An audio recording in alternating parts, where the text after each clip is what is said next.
Le thème d'aujourd'hui, Missio Dei. Missio Dei, une formule tout inclus, un service tout inclus. On va voir ensemble ce qu'on veut dire à travers Missio Dei, mais surtout, on va voir ensemble, à travers l'Ancien et le Nouveau Testament, ce que le Seigneur a à dire à nos cœurs ce matin quant au service, le fait d'être au service et disponible pour lui. Ça vous va comme programme ? Oui ? L'idée est celle-ci. La consécration, finalement, le service pour Dieu, c'est juste une affaire de disponibilité. Juste une affaire de disponibilité. Missio Dei, en fait, c'est un concept qui a été créé loin en tout cas, au niveau de la Première Guerre mondiale, juste après la Première Guerre mondiale. Les théologiens se sont réunis, puis ils ont dit, voilà, avec tous les traumas que la guerre a laissés, est-ce qu'on va continuer à voir l'évangélisation, le fait de partager la bonne nouvelle de Jésus, comme on l'a toujours fait ? Est-ce qu'on va faire comme ça, ou alors est-ce qu'on doit se réformer et penser autrement ? Et ils sont venus à un consensus selon lequel l'évangélisation, finalement, ce n'est pas une activité de l'Église, ce n'est pas un groupe de l'Église. En fait, ce n'est même pas une chose qui émane de l'Église. L'évangélisation, le fait de simplement partager la bonne nouvelle de la grâce de Jésus, c'est une action qui est initiée du Père pour l'amour de l'humanité. Et il invite l'Église à participer à cette mission-là.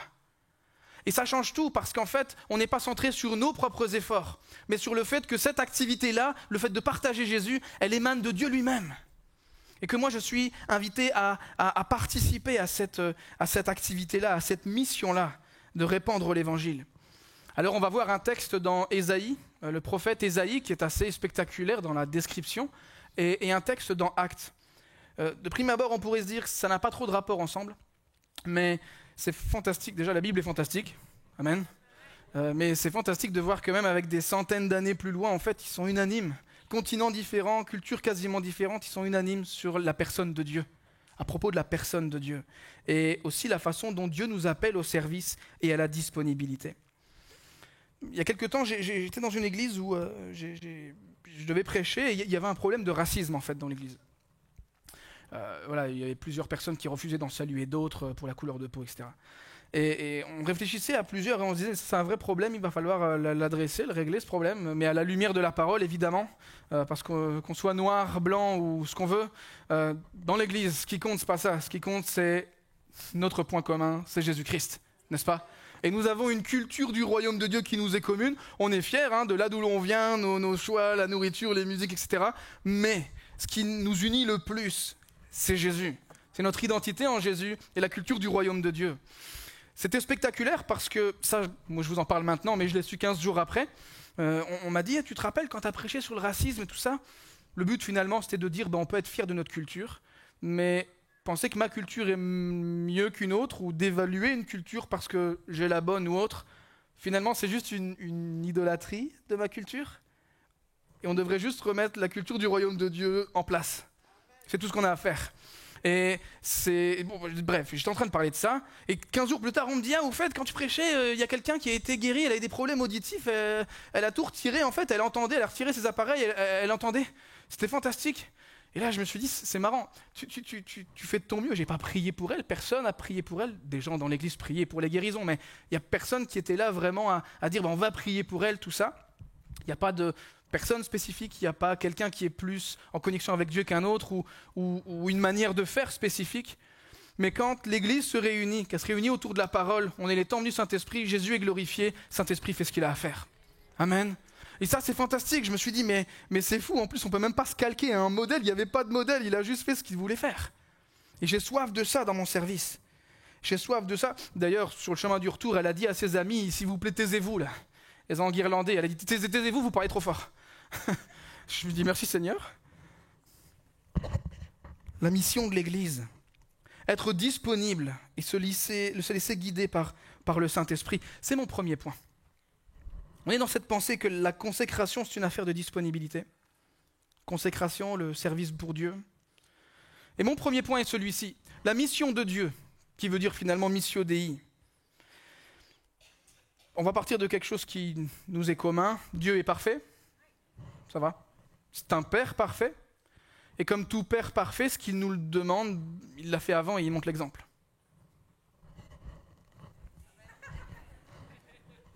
Comment dès le début, on n'a pas la même théologie, on a un problème là. Dieu est parfait. Il nous équipe, il nous envoie et surtout, il nous montre l'exemple. On va lire un texte dans le livre des Actes. C'est Luc qui parle à Théophile, inspiré du Saint-Esprit. En somme, il lui raconte les débuts de la vie de l'Église. Je ne sais pas si vous savez, mais du premier au dernier chapitre du livre des Actes, il y a à peu près 20 ans qui séparent. Donc c'est vraiment les mémoires des débuts de l'Église. Et c'est une période avec des temps incertains parce que Pierre a été jugé, il a fait un peu de prison et vous savez, c'est un peu la pierre angulaire et tout le monde doit se dire mais qu'est-ce qui se passe ? Qu'est-ce qui va se passer ? Un peu comme quand on allume la chaîne télévision avec toutes les infos en ce moment. Qu'est-ce qui va se passer ? Je vois, il y en a qui se regardent en plus. Qu'est-ce qui va se passer ? Est-ce que j'ai raison d'angoisser ou j'ai pas raison ? Il m'avait prévenu, qu'est-ce que je devrais faire ? Est-ce que je vais tomber dans complotisme ou pas vraiment ? Mais en même temps, les relativistes, ils disent que tout va bien, mais en même temps, c'est pas vrai. Comment faire ? C'est incertain. Comment est-ce que je vais faire ? Rien ne semblait se passer, mais ils s'en sont tenus au commandement de Jésus, restez ensemble. Et voici ce qu'on lit. Pendant qu'ils servaient le Seigneur dans leur ministère et qu'ils jeûnaient, le Saint-Esprit dit « Mettez-moi à part Barnabas et Saul pour l'œuvre à laquelle je les ai appelés. » Amen. Bon, ça me suffit pour ce matin, pas vous ? Ça me suffit pour ce matin parce que avec ce verset-là, on comprend que pour que le Seigneur nous appelle et nous place au bon endroit, il faut qu'on soit déjà au travail. Amen, hein ? On est appelé. D'ailleurs, tout ce que ta main trouve à faire, fais-le, virgule, comme disait ma mère avant mes corvées, fais-le avec force. C'est un verset de la Bible. Ils étaient déjà au travail. Et l'alliance dans laquelle nous vivons avec le Seigneur nous appelle à une relation qui a double sens. C'est le principe même de l'alliance en fait, d'être ensemble dans une promesse commune. Un peu comme l'alliance du mariage, de chacun faire son maximum. C'est une alliance forte, une alliance sacrée. Et la plupart étaient de culture hébraïque à ce moment-là. Et la réalité, c'est que pour un hébreu de l'époque, même encore maintenant, c'est impossible de voir une relation avec Dieu sans le cadre de l'alliance. Sans le cadre d'une alliance qui est sainte, qui est sacrée, qui est initiée par Dieu. Une alliance tellement forte que même la mort ne peut pas la briser. Même la mort ne peut pas briser, c'est une bonne nouvelle en passant, hein, mais même la mort ne peut pas briser l'alliance de Dieu avec nous. C'est la raison pour laquelle nous croyons dans la vie après la mort en la personne de Jésus, dans la présence de Dieu. Amen. Le fait d'être en action, en service, c'était un peu inclus dans le raisonnement. Comme je le disais, c'est le principe même de l'alliance. Est-ce que ça serait possible, alors qu'on lit ce texte-là, que Dieu les appelle alors qu'ils sont déjà au travail, qu'ils sont déjà à disposition? Déjà à disposition.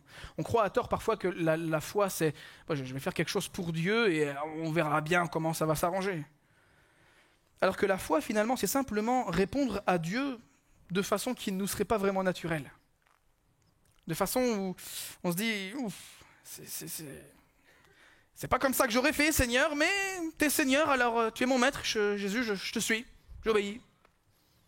Parce que je sais que tu connais toutes choses et que tu veux mon bien. Finalement, la foi, c'est juste ça. Juste entre guillemets. Et alors qu'on rentre dans cette alliance et cette relation de foi avec Dieu, on rentre dans la mission de Dieu. Avec le commandement que Jésus nous a donné avant de retourner au ciel, faites de toutes les nations les disciples. Prêchez-leur, pratiquez, montrez-leur. De base, j'aurais pas fait comme ça, Seigneur, mais surtout dans un monde comme ça, et puis on respecte notre pays, on respecte les principes républicains, laïcité, tout ça. Mais ce qui est fantastique, c'est qu'on est les temples du Saint-Esprit, remplis de Dieu à tel point que les gens peuvent voir Jésus même si on n'en parle pas. C'est pas pour ça qu'on va pas en parler. Mais quand même. Avez-vous remarqué, à chaque fois, il y a Dieu appelle, Dieu équipe, et puis Dieu envoie. Mais dans l'équipement, il y a une période d'attente où on est à deux doigts de lâcher parce que rien ne se passe. Soyons francs et honnêtes. De toute manière, il le sait déjà ce que vous pensez, donc... Abraham, Dieu est là et puis il va l'appeler à quitter son pays. Il lui enseigne à marcher par la foi, il quitte sa famille, sa terre natale, et après il l'envoie vers le pays promis. Moïse, il y a un appel, on se souvient du buisson ardent. On se souvient, bon lui il était une tête dure, c'était un spécialiste, donc ça a pris 40 ans dans le désert pour comprendre ce qu'il fallait faire. Merci Seigneur, c'est pas pour nous, hein, par la foi. Et après il a été envoyé, conduire le peuple hors d'Égypte. Puis après son successeur Josué.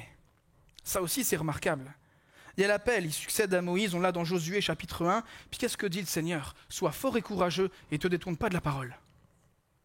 C'est là que ça se passe. Ne te détourne pas de la parole. Puis ensuite il est envoyé et puis on connaît le pays promis. Mais de la même façon, Ancien Testament, Nouveau Testament, nous croyons ici à l'église de Bethléem que la Bible est une entité littéraire, une seule. On lit et l'Ancien et le Nouveau Testament. Et alors qu'on voit ça chez Abraham, Moïse et Josué, voici ce qu'on lit avec Saul et Barnabas. Ils servaient, le Saint-Esprit les appelle, mais témoins à part. Pendant qu'ils servaient, je les ai appelés. Maintenant, une petite nuance. La plupart du temps, on peut se dire, j'ai décidé de répondre à l'appel de Dieu, et puis j'étais sincère vraiment, mais depuis, il ne se passe rien. Il ne se passe rien. Dans rien, il n'y a vraiment rien. D'ailleurs, je me demande si je vais continuer à lire la Bible, prier, etc., parce que ça ne sert vraiment à rien. En tout cas, j'ai l'impression que ça ne sert à rien et ça ne change rien. Et bizarrement, d'ailleurs, c'est quand on arrête la lecture de la parole et puis la prière que les choses commencent à changer et on ne s'aperçoit pas du confort qu'il y avait dans la présence de Dieu souvent quand on le faisait. Mais quand on regarde à Moïse, Josué, Barnabas, Saul, Jésus lui-même, à chaque fois il y a une période d'attente. Jésus même a dû attendre jusqu'à 30 ans avant de rentrer dans son ministère. La période d'attente, c'est l'école de Dieu. Alors ça fait du bien et c'est rapide à prêcher, mais quand on y est, c'est vraiment long. En québécois, on dit c'est long, longtemps. C'est vraiment long. C'est genre, Seigneur, je sais que tu as l'éternité, mais moi pas, tu vois. Et on a souvent deux choix dans cette période d'attente. J'ai le choix d'attendre ou d'apprendre. J'ai le choix d'attendre que ça se passe et on verra bien, on va essayer de s'accrocher tant bien que mal et on verra, ou d'apprendre. D'apprendre, Seigneur, comment est-ce que je peux apprendre à te connaître dans cette période d'attente? Je peux apprendre à te connaître comme le pourvoyeur, comme celui qui a besoin de travailler mon caractère, comme celui qui m'aide aussi, comme celui aussi qui me donne du sens dans ce que j'avais perdu. Toutes ces choses-là. Ou même d'attendre, parce que j'ai tellement de bonnes opportunités en ce moment, j'ai besoin d'avoir la tête froide. Comme conseiller, prince de paix. J'ai le choix d'attendre ou d'apprendre. On regarde Joseph en prison. Il pouvait attendre, c'était même pas juste ce qui lui était arrivé. Non, il était au service, avec droiture, comptait sur Dieu uniquement. À la fin, il devient bras droit de l'Égypte, bras droit du Pharaon en Égypte, à faire le bien pour ses frères, à la fin de l'histoire. Ou David. David qui trouve sa valeur en Dieu. Les théologiens pensent qu'il avait à peu près 13 ans quand il a été oint d'huile, consacré roi donc, mais Saül était encore sur le trône. Donc se mettre à sa place et s'imaginer, je sais que ça a déjà été prêché, mais quand même, s'imaginer que à chaque fois qu'il a juste voulu aider ses frères quand il y avait Goliath, ils lui disent « Qu'est-ce que tu fais là ?» Il veut juste ramener des sandwichs, déjà là, on l'attaque. Il dit « Bon, je retourne à mes moutons. » Puis après, Saül va pas bien, il faut quelqu'un pour faire de la harpe. David, bon d'accord, yes. Dans sa tête, on se connaît, dans sa tête, c'est bon, c'est le moment là. Là, je deviens roi là. Là, Saül, il va voir vraiment avec... voilà, c'est évident, quoi. Eh ben non, direction mouton. Hop, il va pas bien, on retourne. Et non, direction mouton. Et pendant des années, ça fait ça.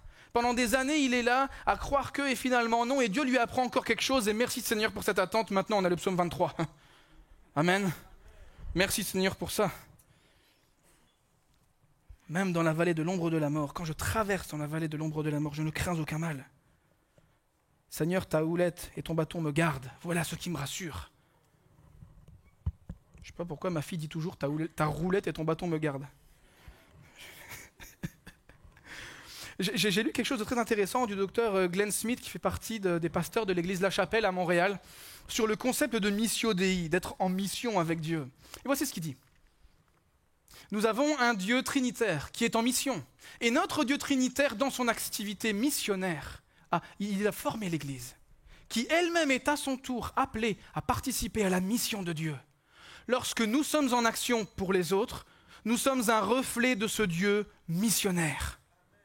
Ça fait du bien, hein, à l'image de Dieu. Merci Seigneur.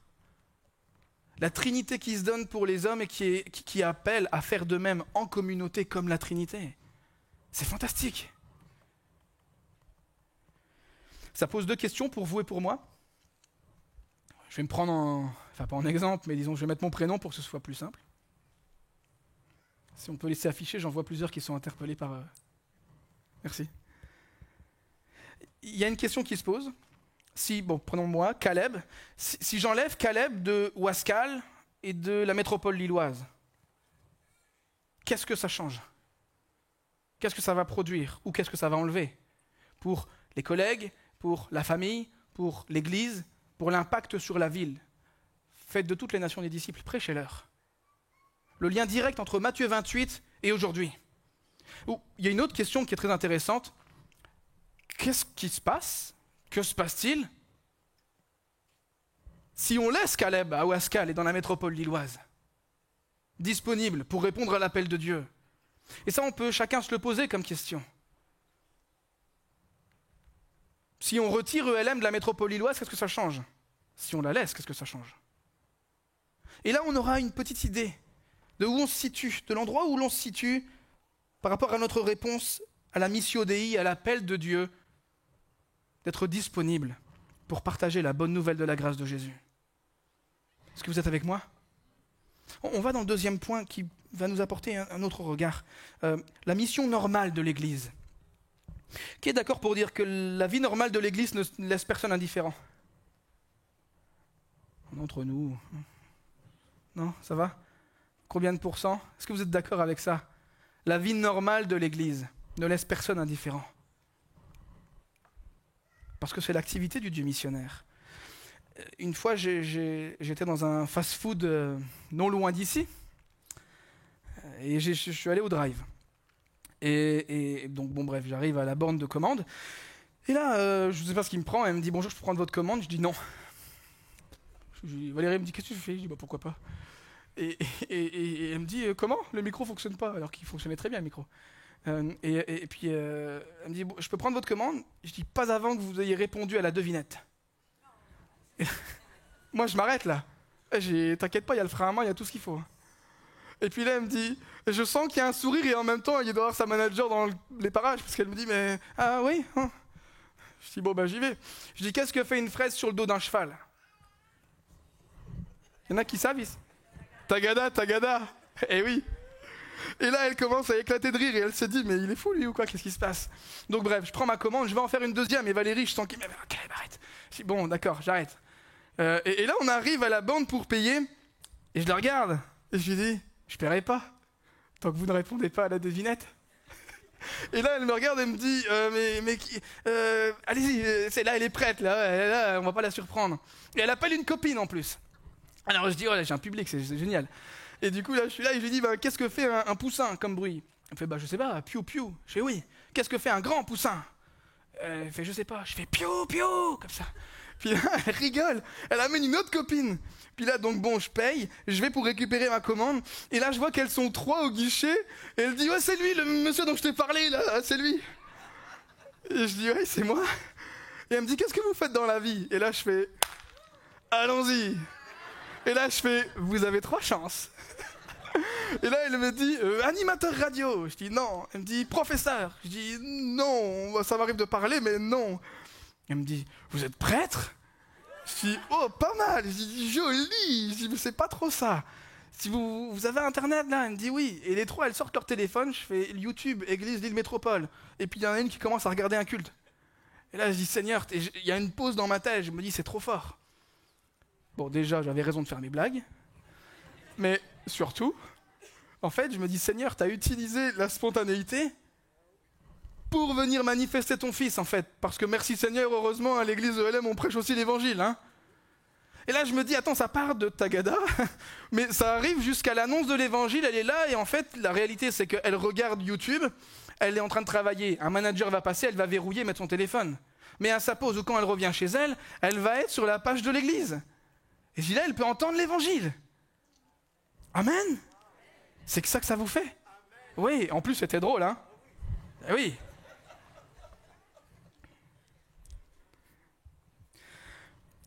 on garde ça en tête, on va voir Ésaïe, on va redescendre un petit peu pour l'ambiance, mais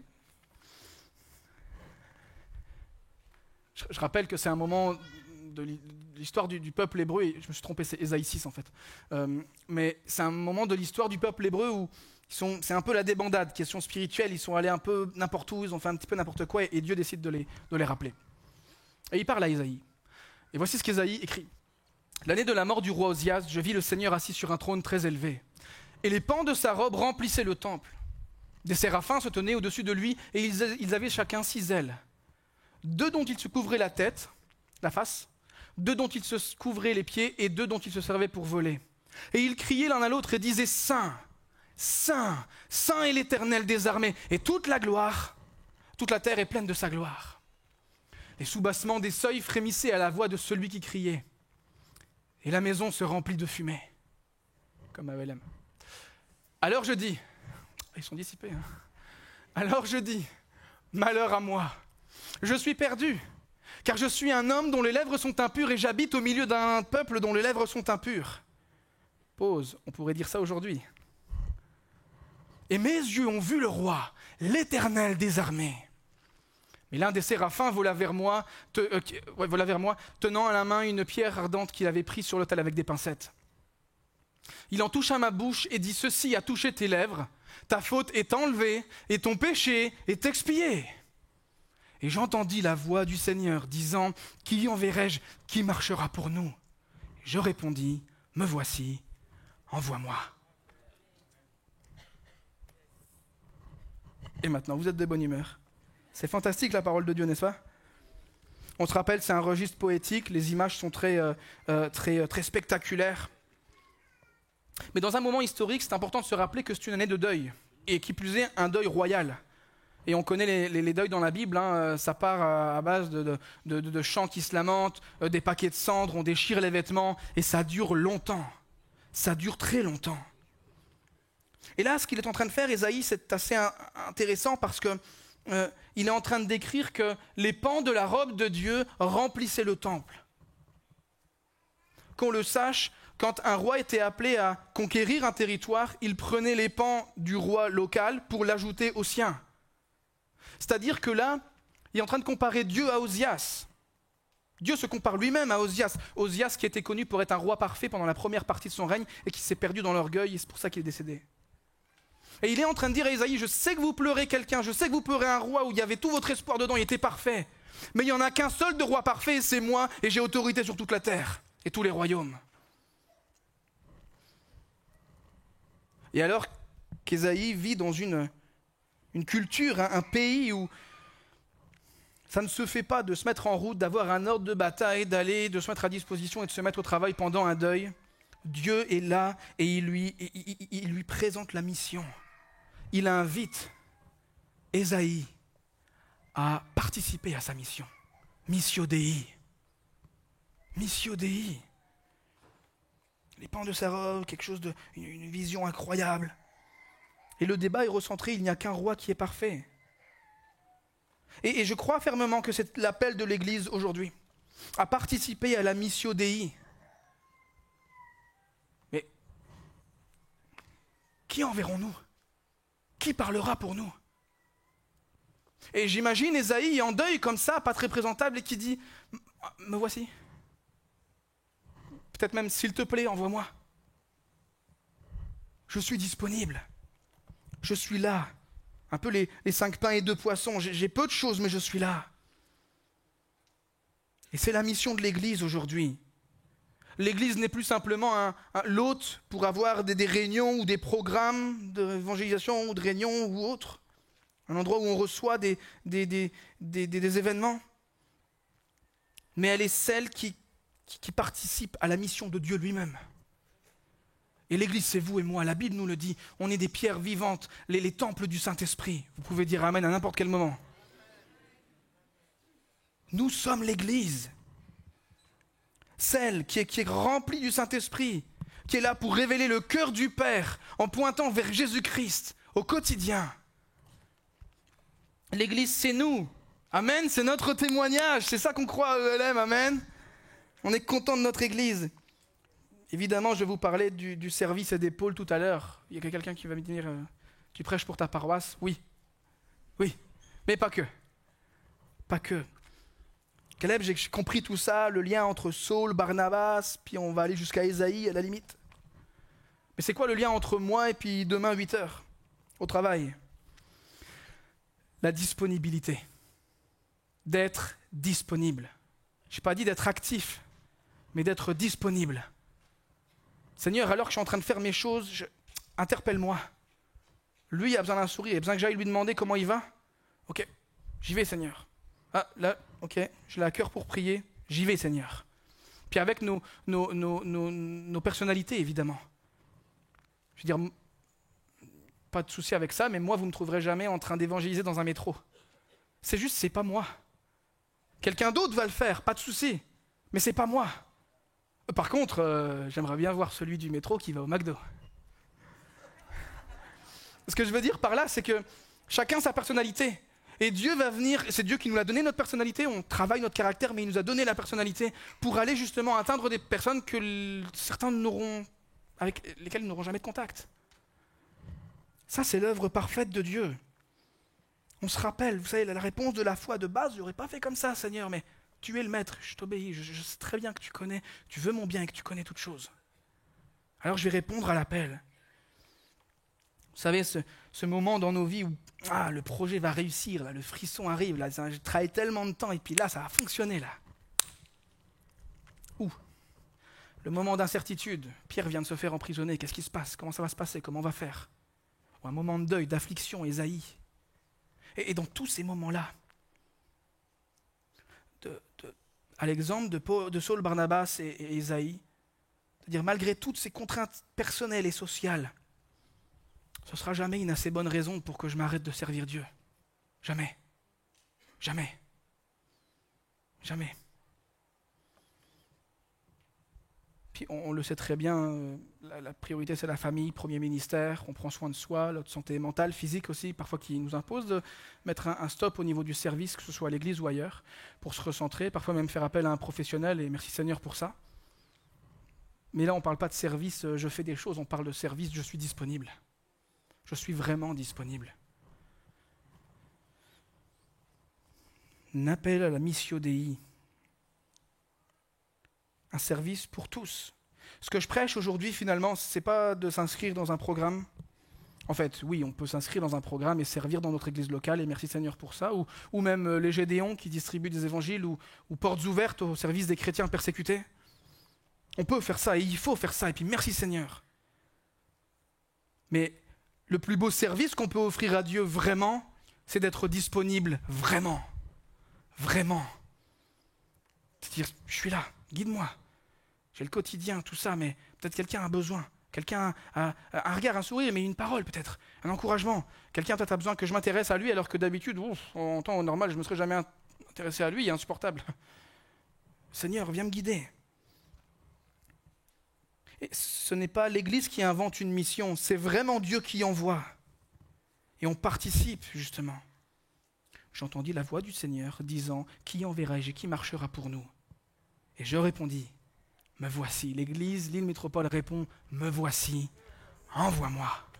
Amen, hein? Ouais, faut acclamer le Seigneur. Et ça, c'est un lien direct avec ma mission de chrétien.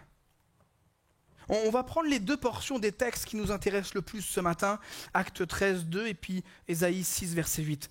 Pendant qu'ils servaient le Seigneur dans leur ministère et qu'ils jeûnaient, consécration, le Saint-Esprit dit « Mettez-moi à part Barnabas et Saul pour l'œuvre à laquelle je les ai appelés. » Et qu'est-ce qu'on voit ensuite? Quelques centaines d'années plus tard, j'entendis la voix du Seigneur disant « Qui enverrai-je et qui marchera pour nous ?» Et je réponds « Me voici Seigneur, envoie-moi.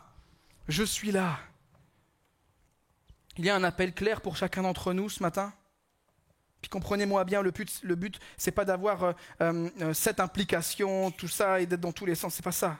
D'ailleurs, c'est pas possible. La famille, premier ministère, comme je disais. Mais l'idée, c'est de questionner le Seigneur. Seigneur, où me veux-tu? Je veux déjà servir, mais précise-moi, Seigneur. Alors qu'ils servaient, le Seigneur les a appelés. Seigneur, je vais me mettre en marche. Et la preuve que on essaye de, comme on dit souvent, hein, plus l'église est grande, plus on veut la rendre petite. On veut avoir des liens, etc.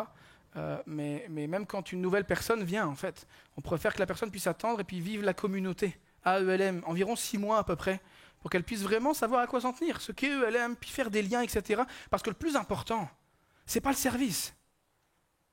C'est mon âme et ma relation avec Dieu. Et autour de la communauté, alors là, on va servir. Pourquoi ? Parce qu'on répond à la mission de Dieu, Missio Dei. L'idée de questionner le Seigneur, où est-ce que tu me veux ? Comment est-ce que je puis aider ? Comment puis-je aider plutôt ? Et trouver son créneau. Missio Dei, un service tout inclus. Je vais appeler mes amis, les musiciens à me rejoindre. C'est mon 3e point, ma mission de chrétien.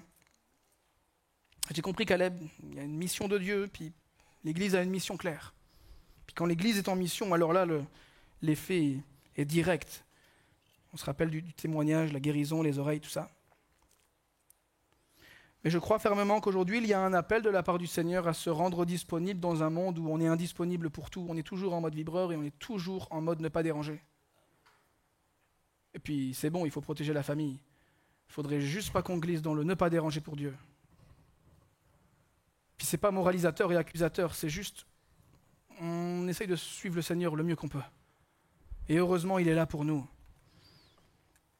Alors en application concrète, comme je le disais, on pourrait s'impliquer au niveau des Gédéons, au niveau de Portes Ouvertes, l'église persécutée qu'on peut suivre sur les réseaux sociaux, tout ça. Mais je vais être franc avec vous, on peut aussi s'impliquer dans l'église locale. Et comme je le dis, si vous avez déjà un service, je ne dis pas qu'il faut s'investir encore plus, c'est pas ça. C'est simplement de questionner le Seigneur, alors que je fais les choses, je veux continuer d'être disponible. Et si je ne fais pas encore les choses, Seigneur, aide-moi. Je veux me rendre disponible, dirige-moi, guide-moi. On a toutes sortes de personnes, à chaque fois on a un entretien pastoral avant de pouvoir inclure quelqu'un dans une équipe, et puis une petite heure où on discute de l'église aussi ensuite, dans un deuxième temps, pour savoir à quoi on s'engage et à quoi s'en tenir aussi. Mais ça arrive très souvent que dans les moments où on a un entretien pastoral avec un futur équipier, la personne ne sait pas trop dans quoi servir, elle dit juste « je suis disponible, j'ai vraiment un cœur de servir le Seigneur, est-ce qu'il y a des besoins ?» Ça arrive très souvent. Mais la Missio Dei commence par ma famille, se vit pleinement à l'église, mais elle se vit aussi dehors. Et on essaye avec Valérie le plus possible d'avoir des cercles aussi en dehors de l'église. Puis j'aimerais vous donner une application concrète. 1. Ça, c'est le chiffre. Le nombre de mots doux que j'ai besoin de pouvoir prononcer quand dans mon couple, ça commence à chauffer un petit peu. 1. Et ça, c'est Missio Dei. Ça, c'est la mission de Dieu. Artisan de paix. 2. C'est le nombre de collègues qui ont besoin que je manifeste le caractère de Jésus, sans peut-être même mettre des mots dessus. Parce que Jésus est puissant. Il guérit quelqu'un pendant une prédication, il peut le faire au travail. Oui, mais Caleb, tu comprends. Principe républicain, oui, on respecte notre pays. Là, c'est pour ça que le Saint-Esprit est puissant. Amen.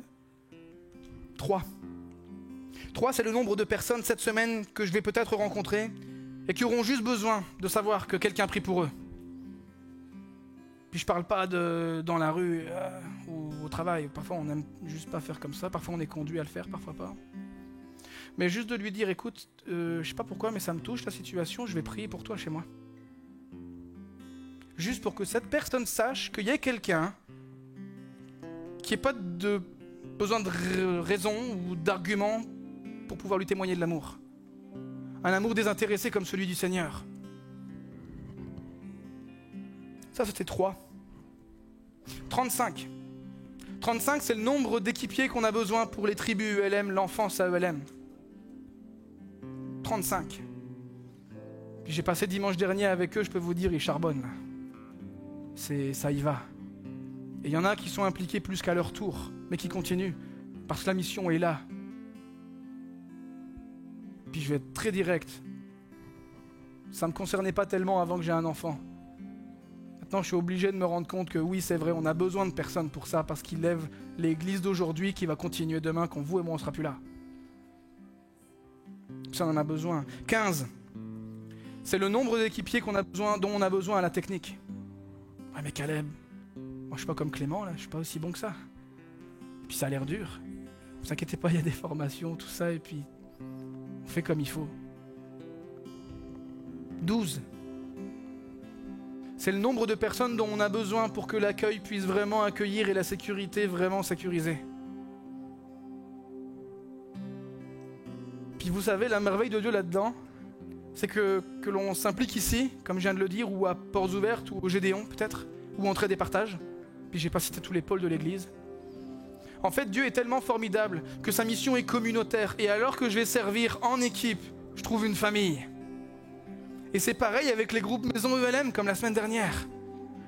La façon de répondre à l'appel de Dieu à la Missio Dei est communautaire, à l'image de la Trinité. Et aujourd'hui, c'est un appel à manifester, à refléter Christ. Est-ce qu'en signe de positionnement, on pourrait se lever pour ceux qui le peuvent? On va aller dans un moment de louange. Et le but est très simple ce matin. C'est de chanter ce qu'on va chanter comme une prière. On va chanter sur la bonté de Dieu. Et on va rappeler à nos âmes que Dieu est tellement bon, qu'il a tellement été bon, que mon témoignage est tellement réel, que je ne peux pas rester comme ça à rien faire. Seigneur, me voici. Envoie-moi. Envoie-moi. Mais on va se concentrer pour ça, sur sa personne. Et la façon dont il est tellement merveilleux. Seigneur, on se tient devant toi. On te prie en sachant qu'on peut venir dans ta présence avec assurance parce que Jésus a payé le prix. Et Seigneur, merci pour toutes les personnes qui servent.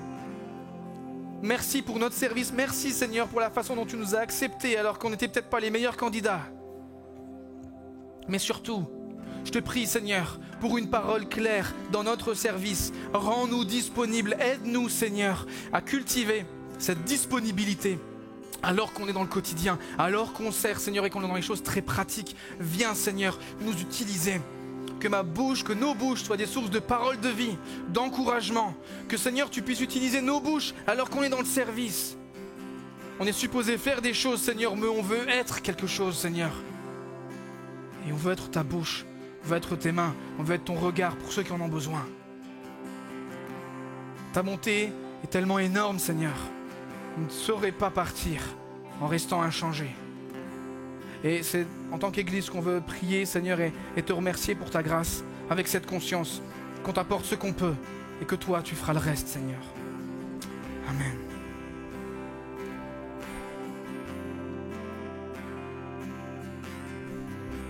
Tu as toujours été fidèle. Tu as toujours été là pour moi. Avec le souffle qui m'est donné, je chanterai combien mon Dieu est bon. Déclarons ensemble la fidélité de Dieu. Tu as toujours été fidèle. Oui, tu as toujours été là pour moi. Avec le souffle qui m'est donné, je chanterai combien mon Dieu est bon. Est-ce qu'on peut le chanter avec plus d'assurance, plus de foi et dire combien il était fidèle et dire Seigneur, tu es tellement fidèle, tes promesses se renouvellent à chaque fois, tes bontés se renouvellent à chaque fois. Et c'est pourquoi je veux m'engager encore aujourd'hui à te servir, m'engager à aller plus loin avec toi. Est-ce qu'on peut chanter ensemble?